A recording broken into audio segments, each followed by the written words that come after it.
kos kepenulisan yang diadakan oleh Rumah Kearifan pada yang kita sampaikan. Kita semuanya bertemu secara virtual itu atas izin Allah sehingga kita bisa bersilaturahmi untuk meningkatkan utama dalam hal tentang sumber yang berbeda-beda selaku kita semua yang saya muliakan, yang mudah-mudahan semoga selalu sehat dan kita dimudahkan dalam semua urusan dan membawa kebaikan. Dan beberapa hal perlu saya sampaikan. Ya, kalau ini saya lihat ada beberapa yang memang sudah kenal, ada yang mungkin belum kenal ya.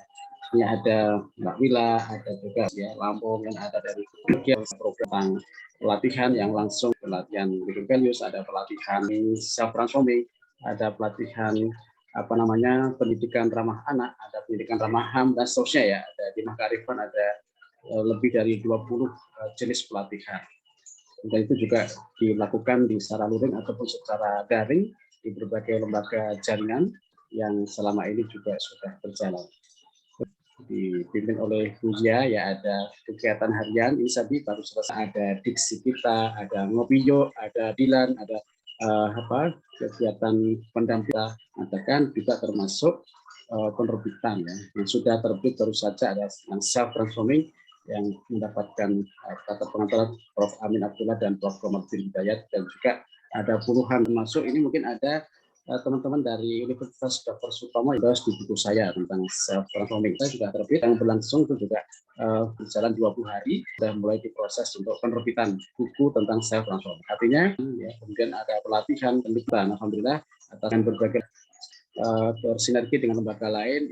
Indonesia itu ada sedang berjalan udah 3 bulanan ini, karena kita juga penulisan internasional Suyatno yang nanti mungkin bagi teman-teman yang concern untuk penulisan karya ilmiah yang Scopus atau itu sangat menguasai, sehingga nanti bagi yang populer nanti akan ada juga ada Mas Ali Adim yang pendiri Dawuh Guru ya, yaitu populer ya.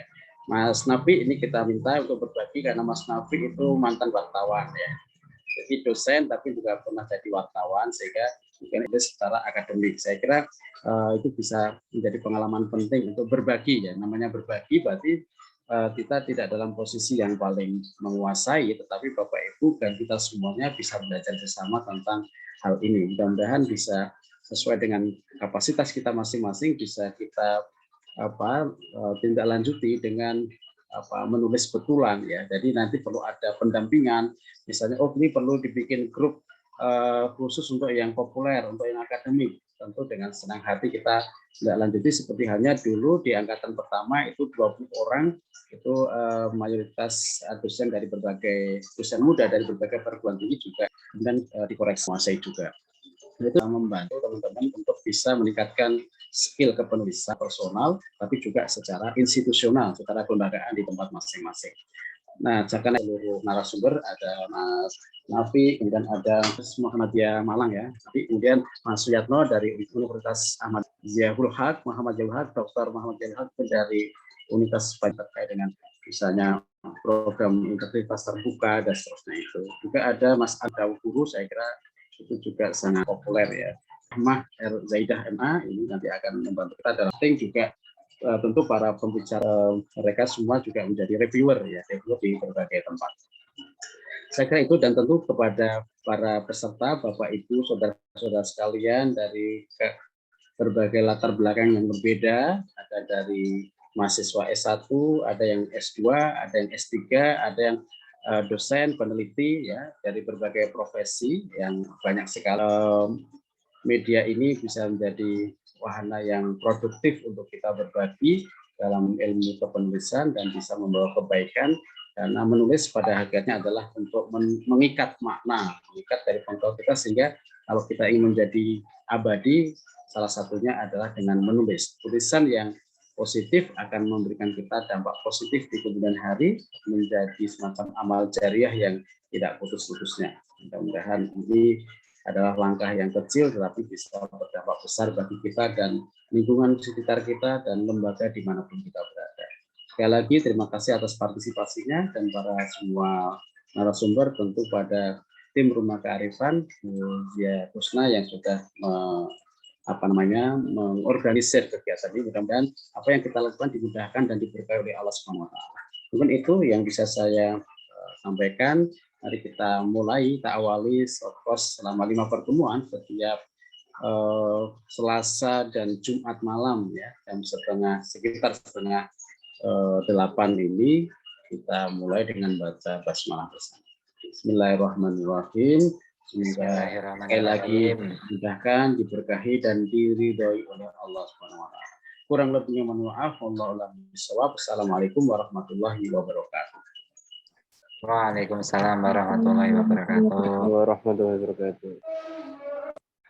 Terima kasih kepada Pak Mukawim karena telah membuka acara short course kita pada malam hari ini. Langsung saja kita beranjak ke acara selanjutnya, yaitu materi. Nantinya akan dimoderatori oleh Direktur Rumah Kearifan, Ibu Ziyadatul Husna. Tapi sebelum itu akan saya tutup terlebih dahulu sesi opening ceremony pada malam hari ini dengan amin. Mungkin itu saja dari saya. Banyak kekurangan saya mohon maaf. Saya tutup, kemudian saya berikan kepada Ibu Ziyadatul Husna. Saya berikan kepada Ibu Ziyadatul Husna. Baik, terima kasih atas waktunya. Apakah suara saya cukup jelas di tempat ibu-ibu, Mas dan Mbak-mbak? Oke. Jelas, Bu. Baik, setengah jam ke depan, saya akan membantu Bapak Ibu, Mas Mbak semuanya untuk mendapatkan sesuatu dari pakarnya. Sekarang sudah hadir di tengah-tengah kita Mas Nafi ya. Narasumber pertama dari short course kepenulisan kita pada malam hari ini. Baik, saya mulai diskusi kita pada malam hari ini. Bismillahirrahmanirrahim. Assalamualaikum warahmatullahi wabarakatuh. Waalaikumsalam warahmatullahi wabarakatuh. Kehadirat Tuhan Yang Maha Kuasa pada malam hari ini bisa dipertemukan dan dipertemukan kembali ya. Dipertemukan dengan Bapak Ibu Mas Mbak yang baru dan dipertemukan kembali sama Mas Nafi setelah beberapa bulan main ke Jogja sama Pak Jim ya dalam rangka bedah buku. Kita diizinkan kembali untuk bertemu di sini di layar Zoom meeting ini dengan penuh kebahagiaan, penuh kedamaian, dan yang pasti penuh antusias untuk belajar bersama di sini. Baik, tanpa memperpanjang waktu, ini pasti para peserta ada yang sudah kenal, ada yang belum sama Mas Nafi, narasumber kita pada malam hari ini. Kalau teman-teman sering membaca koran Kompas dan koran-koran nasional, pasti tidak asing lah dengan nama Nafi Muthahirin. Nah, karena Mas Nafi ini salah satu artis koran. Karena sudah cukup banyak sekali tulisan-tulisan Mas Nafi ya. Dulu sebelum jadi dosen masih jadi mahasiswa sangat aktif sekali bahkan sempat menjadi wartawan dan setelah menjadi dosen juga cukup aktif menulis jurnal-jurnal ilmiah yang jelas. Baik, saya perkenalkan terlebih dahulu lebih detailnya. Nama lengkap Mas Nafi adalah Nafi Muthahirin. Tempat tanggal lahir Lamongan, Jawa Timur ya di Indonesia. Academic qualification-nya terakhir S2 Master of Religion and Peace Studies Graduate School Syarif Hidayatullah State Islamic University Jakarta Indonesia. Jadi di UIN Syarif Hidayatullah. Academic appointment-nya tahun 2016 sampai sekarang Mas Nafi ini menjadi dosen di UMM ya, Universitas Muhammadiyah Malang, dan juga sempat menjadi assistant lecturer at Graduate School University of Muhammadiyah Malang.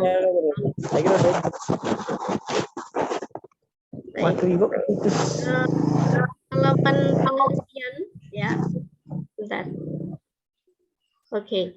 Pengalaman penelitian Mas Nafi cukup banyak sekali. Di tahun terakhir, kalau saya baca semuanya, banyak banget ini. Salah satunya tentang Muhammadiyah and the minority, the viewpoint of the young Muhammadiyah intellectuals toward the religious minority groups in Indonesia.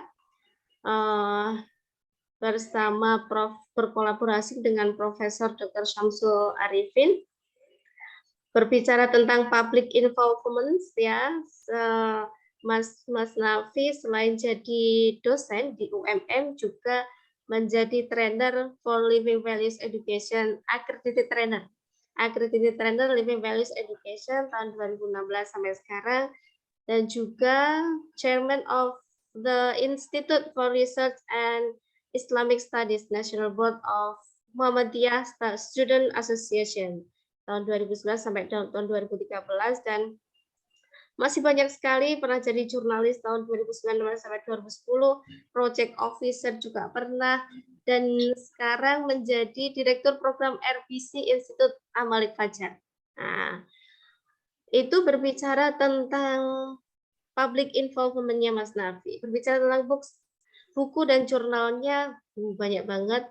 Dan yang terakhir media massa ya, artikel-artikel di media massa ini tadi saya cek sekitar 80-an kayaknya, sudah cukup banyak sekali, makanya saya tadi menyampaikan ini artisnya koran. Karena kalau teman-teman sudah sering baca koran pasti tidak asing dengan nama Mas Nafi Mutahirin. Oke. Berbicara tentang CV kayaknya sudah tidak diragukan lagi kemampuan Mas Nafi dalam hal tulis menulis. Maka dari itu Mas Nafi saya taruh di awal untuk menjelaskan lebih detail mungkin tentang dasar-dasar kepenulisan, karena berbicara tentang kepenulisan ada kepenulisan populer, ilmiah, dan penulisan artikel yang sifatnya kayak koran, kayak banyak ya lah Mas jenis-jenis kepenulisan. Nah, oleh karena itu 1 jam ke depan Mas Nafi ada waktu sekitar 1 jam lebih sedikit untuk menjelaskan tentang dasar-dasar kepenulisan seperti apa. Begitu. Baik, saya tidak akan memperpanjang waktu saya untuk memperkenalkan Mas Nafi, karena kalau yang kenal dengan Mas Nafi, searching aja Nafi Mutahirin pasti sudah muncul di internet itu ya. Oke, saya serahkan waktu sepenuhnya di layar ini Mas Nafi, 1 jam lebih sedikit ya Mas. Silakan, saya persilakan Mas Nafi. Waktu dan layar untuk Mas Nafi. Baik, terima kasih Mbak Zia yang sudah memberikan waktu ke saya, Pak Mukawim, Direktur Rumah Kearifan dan dosen senior di Fakultas Ilmu Tarbiyah dan Keguruan UIN Sunan Kalijaga, Yogyakarta. Tadi ada Mas siapa tadi yang Mas Agus. Yang membuka tadi, yang Mas Didi, oke. Mas Didi.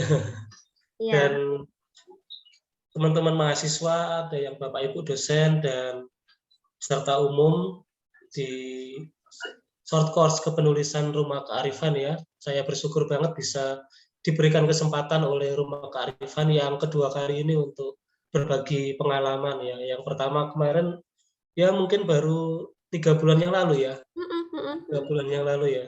Benar ya. Ya dengan Pak Jim dan ada Mas Halili juga. Itu suka sekali, saya baru pertama, pasti nanti bisa berkunjung lagi tuh. Kalau sekali kerasan berarti 2 kali nanti. Karena Jogja itu sudah kayak Surabaya aja bolak-baliknya sekarang. Nah, oke. Saya manggil apa ya, Mas dan Mbak atau Bapak Ibu sekalian. Jadi karena pesertanya umum ya. Iya. Nah, tadi Mbak Zia menjelaskan, wah itu nggak perlu dibaca semua Mbak Zia, jadi nggak enak saya. Karena ada proses yang dilalui ya teman-teman. Mungkin ya satu sisi itu penting, tapi yang lebih penting adalah menulis saja. Kalau mau bisa menulis itu ya menulis saja. Karena sejak jadi mahasiswa, sebelum saya masuk ke inti dari materi kita ya, saya sama sekali belum pernah dimuat di media sejak mahasiswa itu. Mungkin ada 50 artikel yang saya kirim ke Jawa Pos dan Radar Surabaya. Saya cuma dua media itu yang saya kirimi karena kebetulan kampus saya depannya adalah kantor Jawa Pos. Oh, oke. Nah, jadi IAIN Surabaya itu kan depannya kantor Jawa Pos, kantor pusatnya. Sehingga kalau dulu mau ngirim, ya karena kita masih semester 1 belum begitu populer dengan email, belum begitu populer dengan internet pada waktu itu ya, ngetik lalu kita print dan kita kasihkan ke lantai 8. Padahal kirimnya harusnya lewat email. Jadi sampai mungkin 8 atau 10 kali saya kirim dari semester 1 sampai semester berapa itu nggak pernah dimuat. Dan benar-benar dimuat itu ya ketika lulus. Jadi itu yang menurut saya pengalaman yang penting, bahwa tidak instan. Belajar menulis itu tidak bisa instan. Dosen pun begitu demikian. Tidak bisa langsung nulis jurnal itu. Ada proses yang harus dilalui. Bisa menulis tapi ya pasti gayanya seperti makalah. Nah, artinya bahwa saya akan berbicara tentang proses itu dari penulisan itu. Saya akan berbagi slide PPT yang sudah saya buat. Mungkin kesannya lebih sebagai motivation ya, tapi di awal-awal saja, di dalam nanti akan banyak saya uraikan soal tips-tips kira-kira bagaimana kira-kira menjadi penulis yang bisa diterima oleh media itu. Karena capek ditolak, jadi harus ada strategi. Jadi pengalaman itu dari penolakan itu. Nah, itu menurut saya penting. Nah, di awal saya ingin mengutip Imam Al-Ghazali ya. Jika kau bukan anak raja maka menulislah. Nah, ini penting bagi teman-teman sekalian. Kenapa kok kita yang bukan terlahir sebagai anaknya Jokowi, anaknya Erick Thohir atau Khairul Tanjung misalnya, yang kita nggak ngapa-ngapain saja itu sudah terkenal gitu ya. Nah, karena kita ini orang nelayan, orang petani, orang tua kita mau kuliah juga harus jual padi dulu, jual beras simpanan, jual perahu, jual jaring. Kalau saya dulu ya jual jaring gitu. Nah, untuk merubah nasib, nah, ini untuk merubah kondisi kita yang awal ya, kita harus belajar, kita harus sekolah, kita harus kuliah. Nah, masalahnya kuliah saja tidak cukup, harus keterampilan, harus punya keterampilan yang menonjol di diri kita itu apa. Nah, salah satu keterampilan yang penting bagi mahasiswa ya menulis, atau bagi dosen ya menulis. Itu kemutlakan. Apalagi di era sekarang yang menuntut setiap mahasiswa untuk mereview jurnal atau meresensi buku, mereview artikel, sehingga menulis itu ya keniscayaan bagi seorang mahasiswa, apalagi dosen. Menulis itu ya itu pekerjaan, sudah bukan keterampilan lagi. Kalau nggak bisa itu ya lewat, kamu akan ketinggalan jauh. Menurut saya itu. Dan saya beruntung sekali bahwa dahulu ketika saya belajar menulis itu bukan saya tujukan untuk menjadi dosen atau guru, bukan itu, tapi sekedar hobi. Awalnya hobi menulis cerpen, lalu kemudian kok kata teman-teman lebih kepada isu-isu yang lebih ke sisi in-depth atau deep news ya, kalau berita itu deep news, mendalam. Sehingga saya pikir saya harus merubah ke tulisan yang lain. Nah, awal tadi saya bicara ya bahwa sejak saya kuliah semester 1 itu saya sudah menulis. Ada saksi sebenarnya. Misalnya yang sekarang menjadi dosen senior saya ya Pak Pradana Boy, itu salah satu guru ya. Kemudian ada di Surabaya juga beberapa teman yang mengerti proses saya ketika menulis. Benar-benar dari semester 1. Ada sekitar 50 artikel yang saya kirim ke Jawa Pos atau Radar Surabaya itu nggak pernah ditolak, nggak pernah diterima. Ya, dari mulai keluguan saya yang mengirim melalui print out sampai mengirim satu tulisan itu saya kirim langsung ke beberapa redaktur media dalam satu email. Nah, itu ada beberapa pengalaman yang dari pengalaman itu lalu kemudian saya memperbaiki. Dari saya tidak pernah ikut pelatihan seperti ini dulu, Pak Mukawim atau Mbak Zia atau yang lain. Untuk belajar menulis dulu, sepertinya pelatihan menulis kayak gini ini jarang sekali.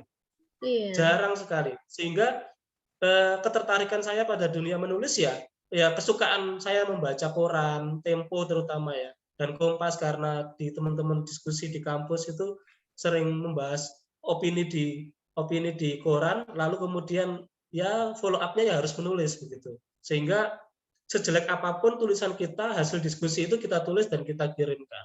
Maka kalau sekarang saya hitung mungkin di email yang sekarang ini, yang tersimpan di email mungkin ada 50 artikel. Tapi jangan pernah menghapus tulisan yang tidak jadi atau menghapus tulisan yang ditolak. Jangan pernah.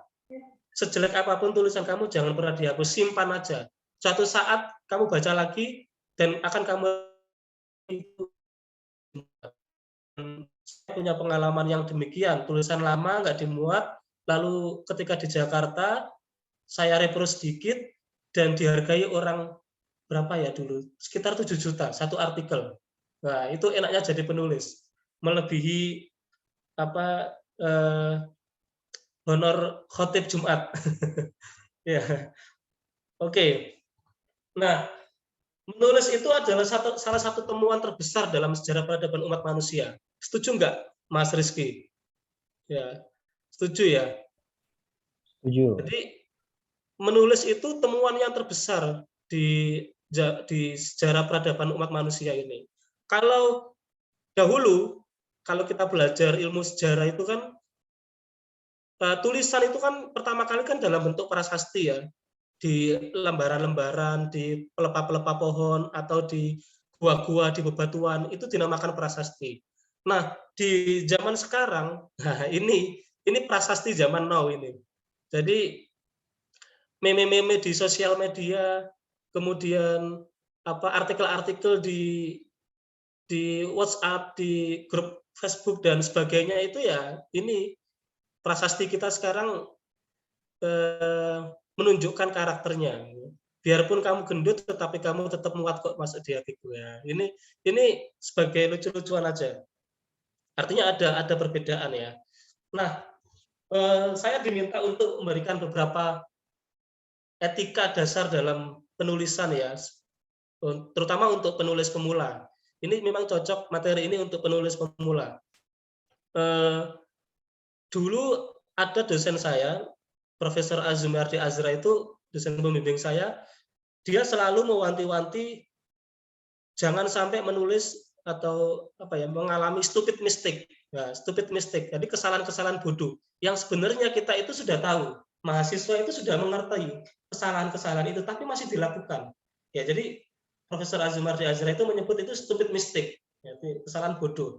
Misalnya apa? Nah, dulu di kampus saya pintu masuknya itu dikasih backdrop yang besar sekali, banner yang besar, dilarang plagiasi, gitu. Tidak boleh plagiasi. Itu menunjukkan komitmen kampus pasca sarjana UIN Jakarta waktu itu bahwa plagiasi itu benar-benar pelacuran intelektual. Jadi selama saya kuliah di UIN Jakarta itu selama 2 tahun pernah ada 2 kali kasus mahasiswa pasca ujian kompre kalau nggak salah atau sempro ya. Tapi terindikasi plagiasi. Itu langsung seluruh aktivitas perkuliahan dari pagi sampai sore itu diberhentikan. Jadi kampusnya ditutup.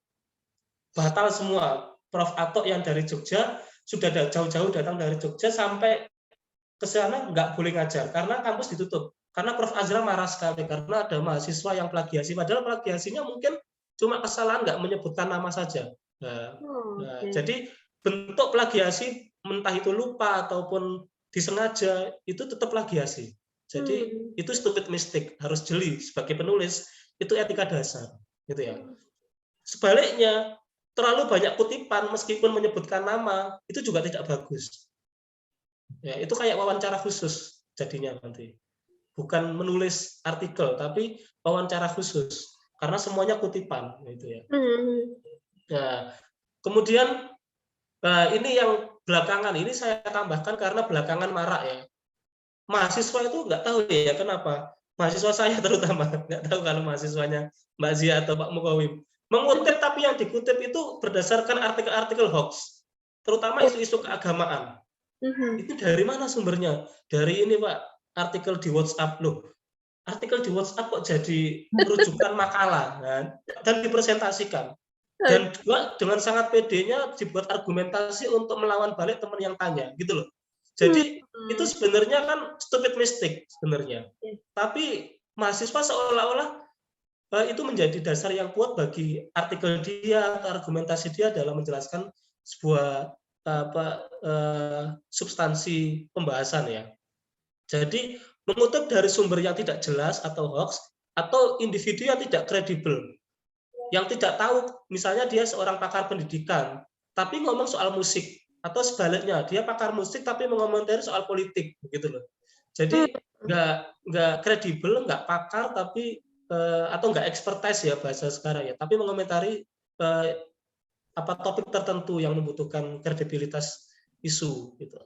Kemudian hindari stupid mistake ya, ini yang kesalahan kecil-kecil nanti di dalam juga akan saya bahas.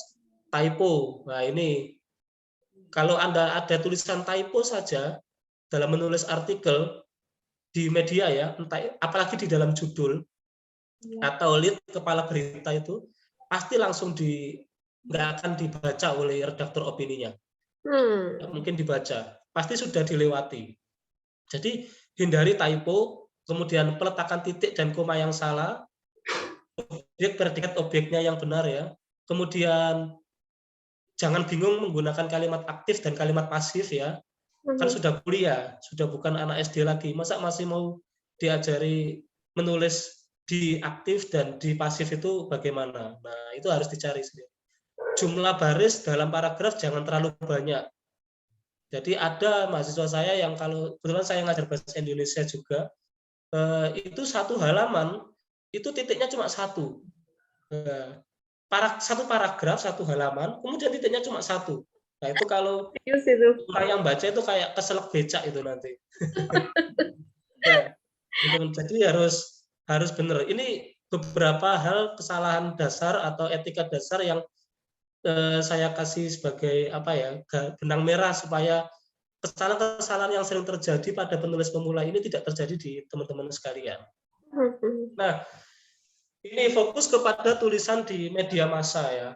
Saya nggak bicara menulis di jurnal atau buku atau book chapter, bukan itu ya. Tapi saya lebih fokus ke artikel di media massa, koran, Jawa Pos, Koran Sindo, Kompas, atau Rakyat Merdeka KR ya, Kedaulatan Rakyat ya, kalau di Jogja yang paling besar ya, KR. Nah, khusus di situ, opini tulisan di situ. Nah, kalau Anda menulis opini di sebuah media, maka Anda harus bisa menyelaraskan tulisan kita, tulisan Anda terhadap kebutuhan media tersebut. Kalau teman-teman mau menulis ke Kompas, opini di Kompas misalnya, yang terbayang itu apa? Pasti data, kemudian menyebut nama pemikir atau peneliti dari luar negeri misalnya. Kemudian argumentasinya itu kalau kita membaca itu sampai kayak berkeringat begitu. Nah, itu ciri dari Kompas. Artinya penulisannya sangat serius, sangat ilmiah, in-depth sekali. Itu Kompas. Jadi kalau kalian menulis di Kompas maka harus ilmiah banget, harus mendalam, harus analisis, ya, dipenuhi dengan data. Kalau Anda menulis artikel populer,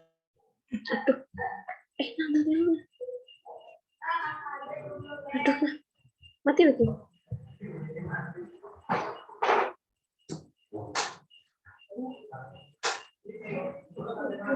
Duh.